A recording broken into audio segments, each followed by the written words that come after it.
주께 돌아가야 할 이유라는 주제로 함께 은혜 나누기 원합니다. 스가랴 5장의 말씀은 여섯 번째, 일곱 번째 환상이 기록되어 있죠. 스가랴는 이 두 가지 환상을 비슷한 내용의 두 가지 환상을 기록한 이유가 있습니다. 하나님이 성전을 재건하려는 백성들에게 하나님이 원하시는 것이 무엇인가를 알리기 위함이지요. 성전을 건축하는 백성들은 악과 죄를 제거하고 깨끗하고 정결하기를 하나님께서 원하신다, 하나님의 뜻이다 라는 사실입니다. 거룩하신 하나님의 성전을 재건하는데 더럽고 흠이 많은 인생들이 아니라 정결하고 정화된 백성들을 통해 거룩한 예배와 경배가 드려지게 하게 하라라는 말씀입니다. 우리는 앞에서 제사장, 대제사장 여호수아와 그리고 총독 스룹바벨에 향한 하나님의 뜻을 살펴보았습니다. 오늘은 바로 그 일을 하는 백성들, 그들 가운데 있는 하나님의 그들 가운데 있는 그 악과 죄를 제거하기를 원하시는 하나님의 뜻을 말씀하는 것입니다. 그렇습니다. 주님의 몸된 성전인 성도들에게도 하나님이 분명히 말씀하고 계십니다. 악과 죄를 제거하는 정결한 성도다라는 것이죠. 거룩한 성도로서 주님을 예배하게 하라라고 말씀합니다. 이런 성도를 만나시고 기뻐하시고 그들의 예배와 그들의 성전을 기뻐하시는 하나님입니다. 정결함으로 주님께 나아가는 우리 생수의 성도들 되기를 소망합니다. 먼저 오늘 여섯 번째 환상은 날아가는 두루마리 환상입니다. 천상에 올라간 스가랴는 계속해서 환상을 보고 있습니다. 이전에는 천사가 깨어서 보게 했어요. 그리고 그를 데리고 가서 보게 했습니다. 이제는 선지자가 스스로 이곳저곳 천국을 둘러봅니다. 그리고 주의 깊게 돌아보면서 거기에 따라 질문을 하게 되죠. 천상에 올라간 것도 신비롭고 은혜로운 사건인데 천상에서 이루어지는 다양한 일들을 목격합니다. 일어난 사건들의 의미를 깨닫지 못할 때에는 천사에게 물어보지요. 얼마나 놀랍고 감격스러운 경험인가요? 오늘 선지자는 천상에서 참 놀라운 환상을 하나 봅니다. 1절에 보면 눈을 들어본 즉 날아가는 두루마리가 있더라 합니다. 두루마리는 갈대를 엮어서 만든 이 파피루스라고도 합니다. 또는 동물의 가죽으로 만든 양피지 등이 있어요. 이렇게 만든 두루마리는 거기에 글씨를 써서 기록을 하기도 하고 그리고 많은 사람들에게 읽혀지게 하지요. 우리가 읽는 구약 성경도 이 양피지로 만든 두루마리에 기록되어 있습니다. 그래서 성전과 회당에서 읽혀지고 보관되어 왔지요. 오늘 천사는 선지자에게 무엇을 보고 있냐 질문해요. 스가랴는 넓게 퍼져서 하늘을 날아가고 있는 두루마리를 봅니다. 그리고 그것의 크기는 대략 길이가 10m요, 폭이 5m 정도 되는 엄청난 크기의 책입니다. 마치 하늘을 나는 양탄자와 같아 보였을 것 같아요. 그죠? 그런데 흥미로운 것은 성경 연구가들은 이 두루마리의 크기가 솔로몬 성전 현관 크기와 같다는 사실을 발견합니다. 솔로몬 성전의 현관은 하나님 말씀을 율법을 낭독하는 장소죠. 제사장들이 성전 문지방에서 율법을 기록한 두루마리를 펴서 읽습니다. 하나님의 뜻과 말씀을 가지고 그 성전 문지방에서 선포하는 것이지요. 하나님은 예레미야에게도 이같이 말씀합니다. 두루마리에 기록된 여호와의 말씀을 금식일에 여호와의 집에 있는 백성들의 귀에 낭독하고 모든 성에서 온 자들의 귀에도 낭독하라 했습니다. 바로 여호와의 집에서 낭독한다라는 것은 바로 하나님의 성전 문지방에서 성전을 찾아오는 백성들에게 크게 소리쳐 읽어주어라 라는 말씀이죠. 주님은 성전을 재건하는 백성들에게 바로 성전 문과 같은 크기의 이 두루마리를 보여주십니다. 그리고 그것을 하나님의 율법을 낭독하게 했던 이 사건처럼 성도들에게, 백성들에게 일켜 주어라, 선포하여라 라는 것입니다. 바로 믿음의 역사를 돌아보게 하시는 것이지요. 성전 재건을 사모하게 하시는 것입니다. 성전 재건을 하는 백성들에게 그 성전 문지방에서 하나님의 말씀이 다시 읽혀지기를 바라라라는 말씀입니다. 그런데 백성들에게 선포해야 할 두루마리의 내용에 대해서 천사는 충격적인 사실을 이야기해 줍니다. 3절의 말씀을 보면 이 두루마리의 내용이 무엇입니까? 이것은 온 땅 위에 내리는 저주다라고 말씀합니다. 두루마리에 기록된 하나님의 율법은 두 가지입니다. 축복과 저주의 말씀이에요. 순종하는 자들에게는 축복의 말씀이 선포되어집니다. 그러나 불순종하는 자들에게는 저주가 임한다는 사실을 말씀하지요. 하나님은 백성들의 영적 상태에 알맞은 말씀을 성전 문지방에서 읽게 하고 낭독하게 하셨습니다. 오늘 스가랴가 본 두루마리는 에스겔의 환상에서 그가 에스겔이 보았던 그 환상과 같은 것이죠. 에스겔은 2장에서 이렇게 말씀합니다. 애가와 애국과 재앙의 말이 기록된 두루마리를 읽었다라고 말합니다. 바로 에스겔과 같이 죄악 가운데 빠진 인생들에게 저주와 심판을 경고하는 말씀을 읽어주어라 라고 이 스가랴에게 말씀하고 있는 것입니다. 그런데 저주의 말씀이 기록된 두루마리는 누구에게 선포됩니까? 이스라엘 땅뿐만 아니라 온 땅 위에 온 세상에 선포되어라라고 합니다. 온 세상을 두루 날아다니는 그 세상의 백성들에게, 하나님은 모든 인생들에게 바로 이 저주의 말씀을 읽혀주어라, 깨닫게 하라 말씀하고 있습니다. 하나님의 말씀을 알든 모르든 관계가 없습니다. 말씀에서 어긋난 인생들에게 바로 이 세상 어디에 있든지 간에 하나님의 저주가 그들을 찾아가 심판한다라는 사실을 말씀해 주어라 라는 것입니다.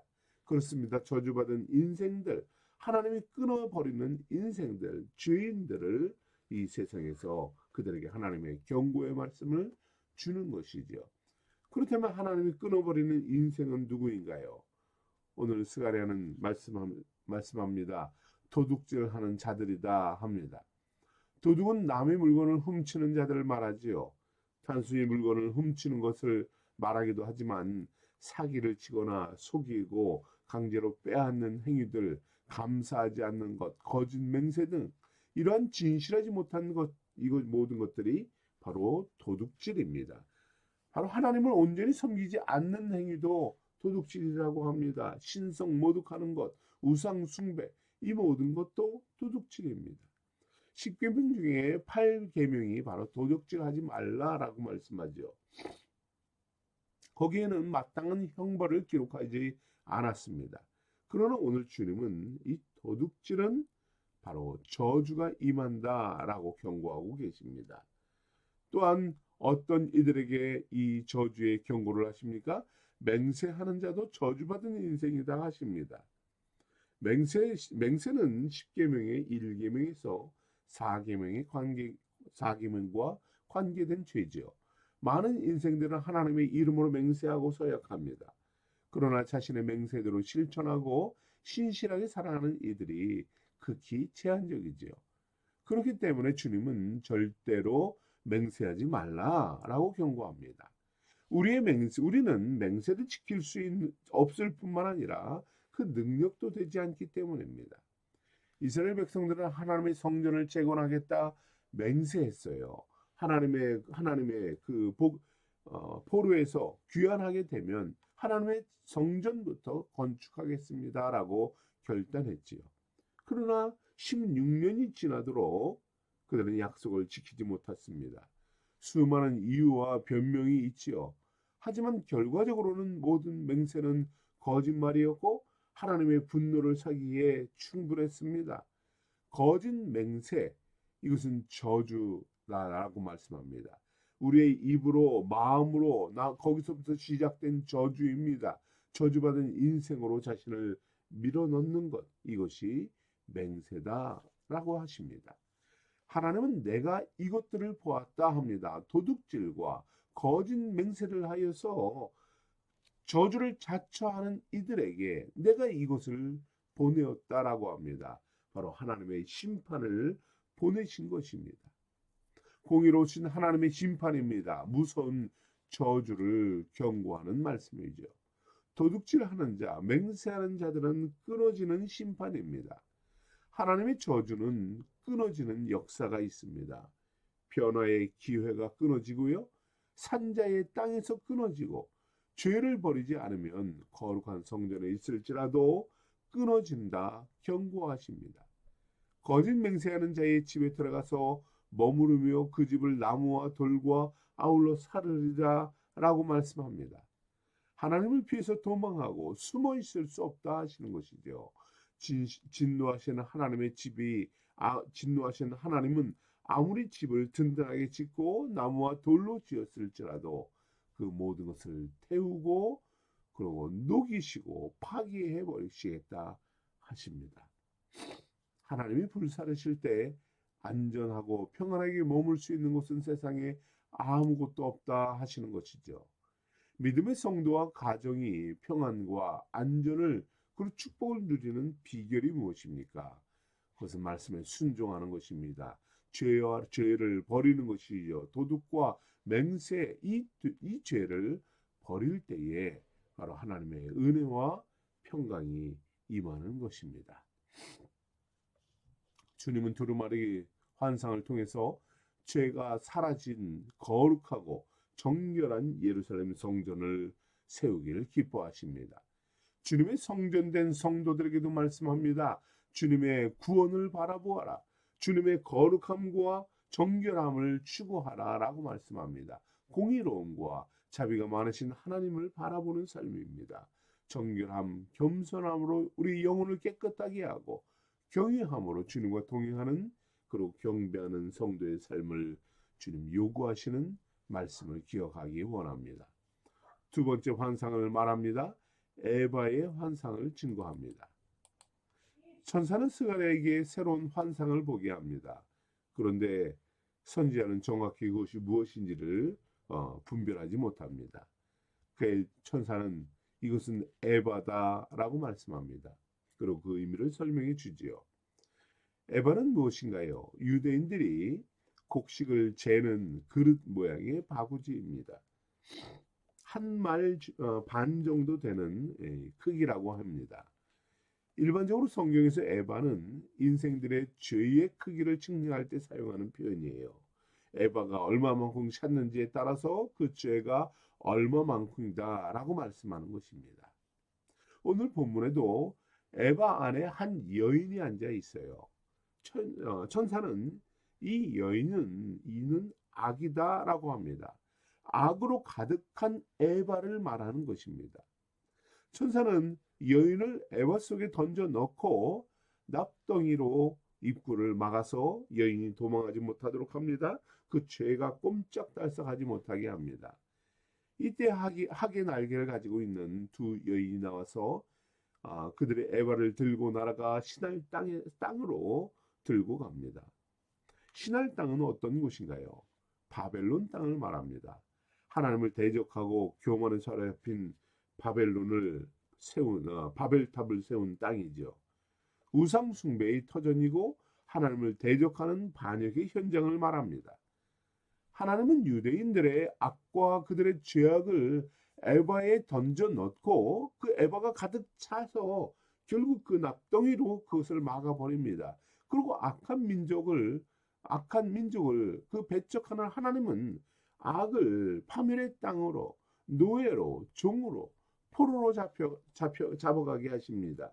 바벨 땅에 던져버리시는 역사를 그들에게 살게 하셨지요. 주님은 에바의 환상을 보여주시면서 악을 회개하지 않는 민족들, 그들의 조상들, 그들이 겪었던 심판을 말씀하고 있는 것입니다. 이것을 반복하여서 죄를 짓지 말아라. 너희가 죄를 지으면 너희 조상들처럼 다시 바벨에 던져짐을 당한다라는 사실입니다. 에바에 감금된 악한 여인과 같이 바벨에 집을 짓고 영원히 그곳에 머물게 된다, 살게 될 것이다 하는 것입니다. 죄악의 땅이며 하나님을 대적하는 그 장소에 육체와 정욕의 터전에 살아가고 그곳에서 영원한 멸망과 파멸을 당하게 된다는 말씀입니다. 하나님은 악을 결박하여서 버리는 분입니다.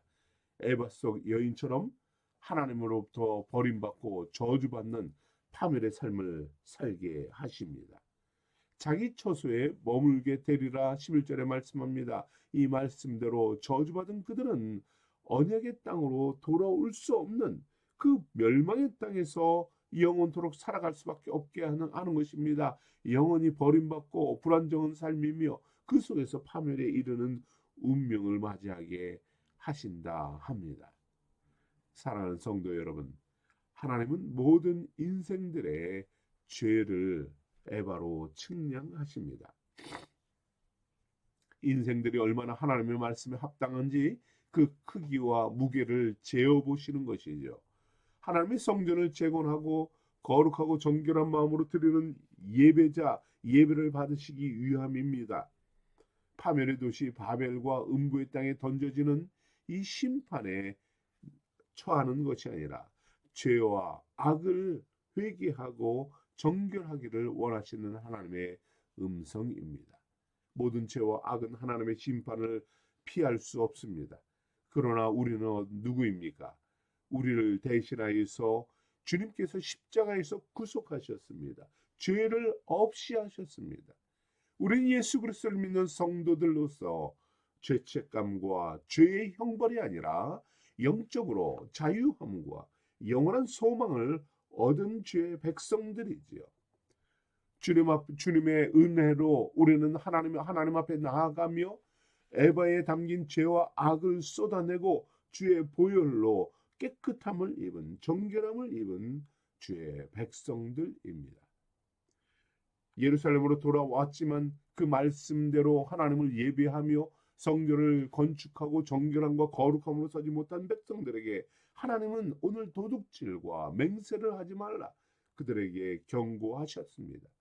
이제 우리 또한 에바의 죄와 악을 담는 사람이 아니라 우리는 곡식을 담고 은혜를 담고 열매를 담는 그것으로 가득 채우는 그러한 성도가 되기를 원합니다.